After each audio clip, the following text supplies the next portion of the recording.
इनकी माता है और ये ब्रह्म इनका पिता है, ज्योतिनंद। ये देखिएगा जीवनी, ब्रह्मा विष्णु महेश की जीवनी है।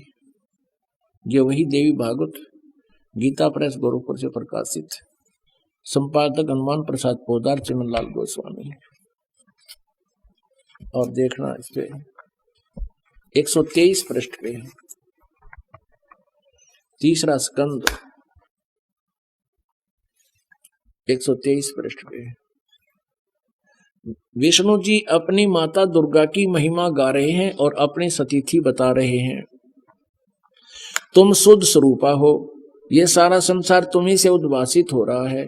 मैं ब्रह्मा विष्णु, मैं माने विष्णु, ब्रह्मा और शंकर, हम सभी तुम्हारी कृपा से विद्यमान हैं।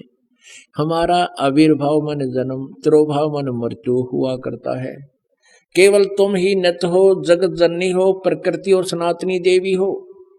ये प्रकृति शब्द भी याद रखना, आपका गीता जी में काम आएगा। जो 14वें अध्याय में दास आपको बताएगा कि प्रकृति से उत्पन्न तीनों गुण, रजगुण ब्रह्मा, सतगुण विष्णु, तम गुण शिव जी, ये जीव को कर्मानुसार फंसाए रखते हैं।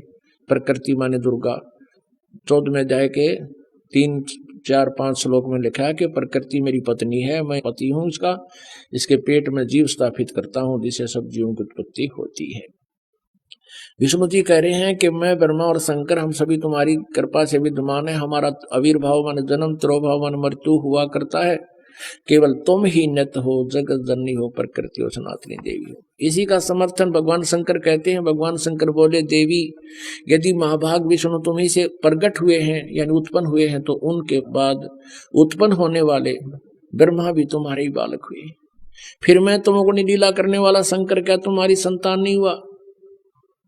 इति सिद्धम के ब्रह्मा विष्णु महेश नासवान है, दुर्गा इनकी माता है। मुझे भी उत्पन्न करने वाली तुम ही हो शिवे। संपूर्ण संसार की सृष्टि करने में तुम बड़ी चतुर हो। इस संसार की सृष्टि, स्थिति और संहार में तुम्हारे गुण सदा समर्थ हैं। उन्हीं तीनों गुणों से उत्पन्न हम ब्रह्मा विष्णु एवं शंकर नियमा अनुसार कार्य में तत्पर रहते हैं। इससे सिद्ध हो गया रजगुण ब्रह्मा, सतगुण विष्णु, तम गुण शिव जी। और ये केवल नियमित काम कर सकते हैं, जैसा वर्क डन, इसमें कोई परिवर्तन ये नहीं कर सकते। इस पवित्र पुराण के इन चंद पंक्तियों ने ये स्पष्ट कर दिया, 4 कंसेप्ट क्लियर कर दिए। एक तो ये है कि ब्रह्मा विष्णु महेश नासवान, इनकी जन्म मृत्यु होती है। दूसरा ये हो गया कि दुर्गा इनकी माता है। तीसरा ये हो गया कि रजगुण ब्रह्मा, सतगुण विष्णु, तम गुण शिव जी है।